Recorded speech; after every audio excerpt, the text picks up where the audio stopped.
Good morning বন্ধুরা। আজ আমি ঝিঙে আলু ডাঁটা দিয়ে পোস্ত আপনাদের দেখাবো। দেখুন কি কি উপকরণ লাগবে। 5 ফোড়ন লাগবে, শুকনো লঙ্কা, পোস্ত, কাঁচা লঙ্কা আর নুন, আর সরষের তেল দিয়ে আপনাদের বানিয়ে আমি দেখাবো। চলুন। দেখুন বন্ধুরা, তেলটা গরম হয়ে গেছে। এরপরে আমি 5 ফোড়ন শুকনো লঙ্কা দিলাম।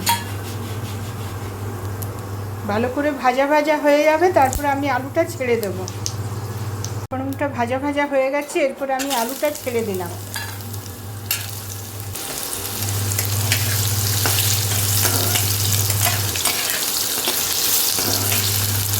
আলুটা লাল লাল ভাজা ভাজা হলে আমি ঝিঙ্গাটা দিয়ে দেবো।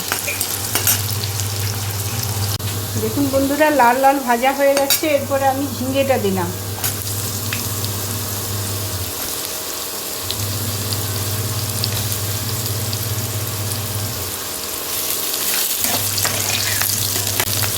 ঝিঙ্গেটা একটু ভাজা ভাজা হবে, তারপরে আমি ডাঁটাগুলো দিই।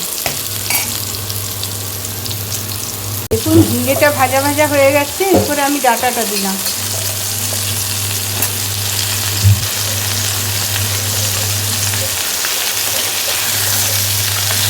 দু চামচ নুন দিলাম।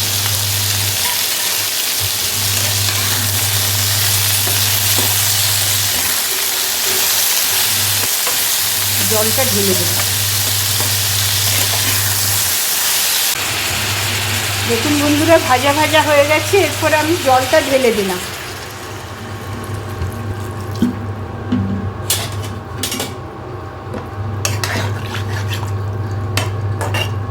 পনেরো মিনিট লাগবে।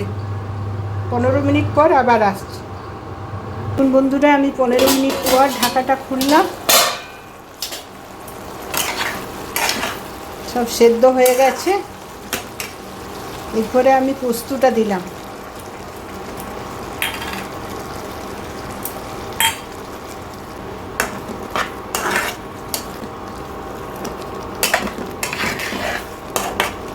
হয়ে গেছে ডাঁটা ঝিঙে আলুর পোস্ত। আমি নামিয়ে আপনাদের দেখাচ্ছি। দেখুন বন্ধুরা, আমি ঝিঙে আলু আর ডাঁটা দিয়ে পোস্তটা বানিয়ে আপনাদের দেখালাম। আপনারা এইভাবে বানাবেন, বানিয়ে খাবেন, খেয়ে লাইক করবেন, শেয়ার করবেন। আপনারা সব ভালো থাকবেন, সুস্থ থাকবেন। পরের ভিডিওতে আবার আসছি। বাই।